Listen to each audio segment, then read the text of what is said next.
Yang penting tuan-tuan mengaji je lah. Ini nombor satu saya pesan ni. Belajar ilmu fardu wa ta'in. Yang paling penting sekali ni bab tauhid.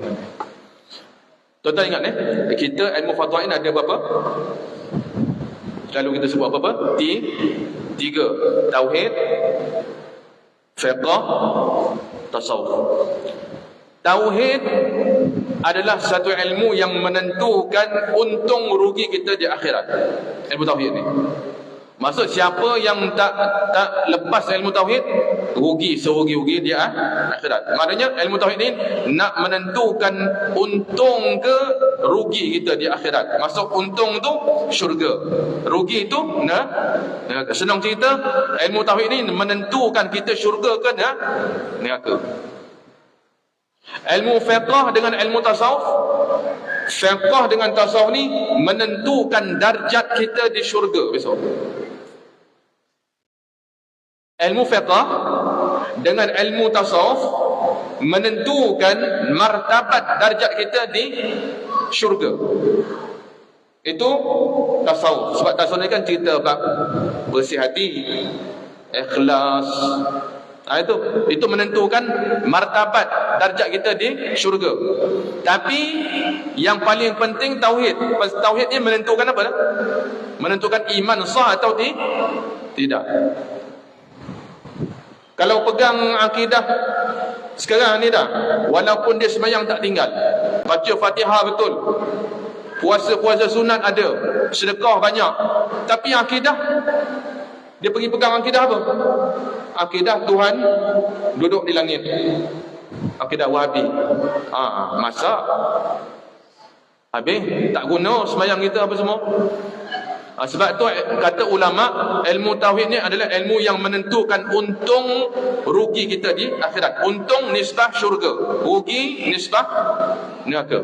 Tapi kalau fiqh dia Maulid menentukan darjat mana dia di syurga. Darjat rendah, tinggi. Sebab syurga kan ada banyak pintu. Tu fiqh. Tasawuf macam tu juga. Sebab tu kalau dia ni fiqh dia betul tapi akidah dia sesat, ada harapan tak masuk syurga? Tak ada, rugi dia.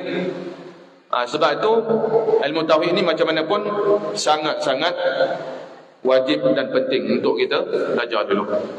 Maka dia kata, silakanlah kamu kepada belajar serta beramal selalu dengan ilmu yang kamu dapat itu. Kalau nisbah ilmu tauhid ni nak beramal cara macam mana? Kalau ilmu tauhid ni cara beramal macam mana?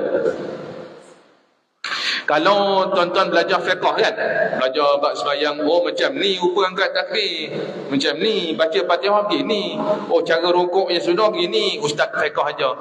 Jadi kita cara beramalnya, masa kita sembahyang nanti buatlah apa yang kita belajar tu. Angkat tangan macam ni, baru tahu, kita amal selalu. Tapi kalau mengaji tauhid ni, cara beramal macam mana? Cara beramal tauhid ni, jadi pegangan hati kita panggil i'tiqad. Tu beramal. Maksudnya contoh sifat wujud.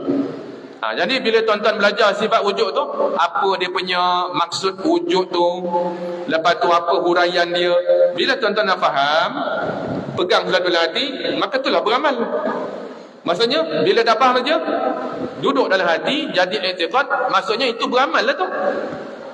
Maksudnya amalan dia jalan sampai mati. Maksudnya selagi dia pegang i'tiqad tu, maksud dia beramal lah tu.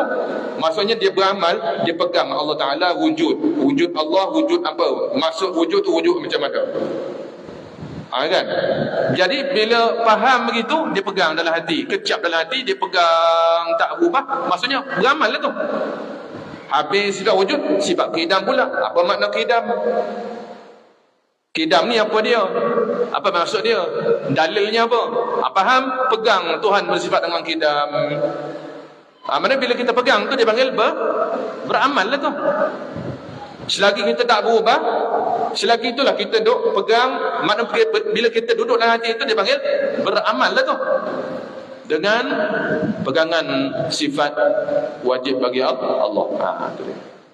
Maksudnya dia beramal ni tengok ilmu lah. Kalau kita mengaji fiqh kan, kalau tuan-tuan mengaji fiqh bab sembahyang contohnya, kita cerita bab apa? Bab fiqh ni, bab sah batal. Nah, baca Fatihah macam mana?